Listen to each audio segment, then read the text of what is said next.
Szia, üdvözöllek! Hát már régen jelentkeztem be itt. Az a kérdésed, hogy hogy dolgozok-e? Hát még nem, de már folyamatban van munka, várni kell, hogy legyen hely, és akkor lesz ilyen 4 órás,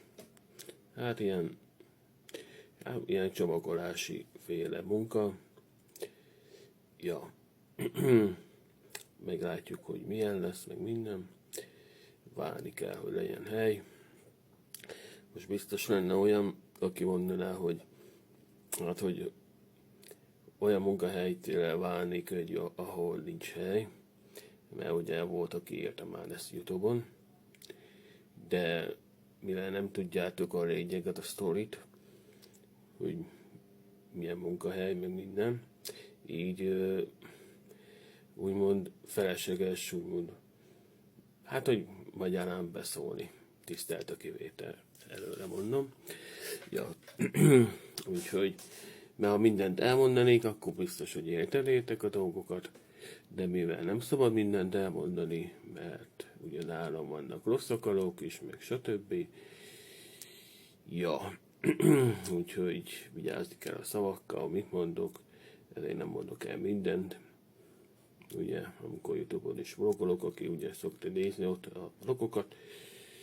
Ja, úgyhogy ennyit mondok el, hogy hogy folyamatban van, csak várni kell, hogy legyen.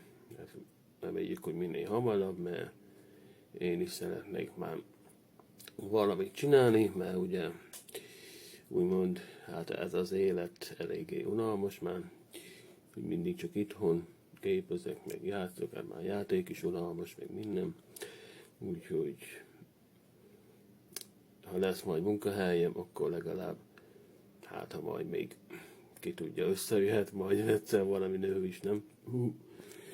Ja, ha meg nem, az a lényeg, hogy akkor legalább lesz pénzem is, azt sem mondhatom meg, hogy mennyi. Ja, a lényeg, hogy reméljük, hogy össze fog jönni. Ja, és most biztos lesz olyan, aki ugye nem hiszi el, de biztos lesz olyan, aki nyilván elhiszi. Úgyhogy, ha mindent elmondanék, akkor így biztos elhinne sok mindenki a dolgokat, a sztorit. Ja, de így meg, jó, így értető, kicsit ilyen furcsa a történet, de nem mondhatom el, ne haragudjatok gyerekik, de ez van. Ha másabb lenne úgymond az emberek, tisztelt a kivétel, mondom, akkor mondanám, de így, ja.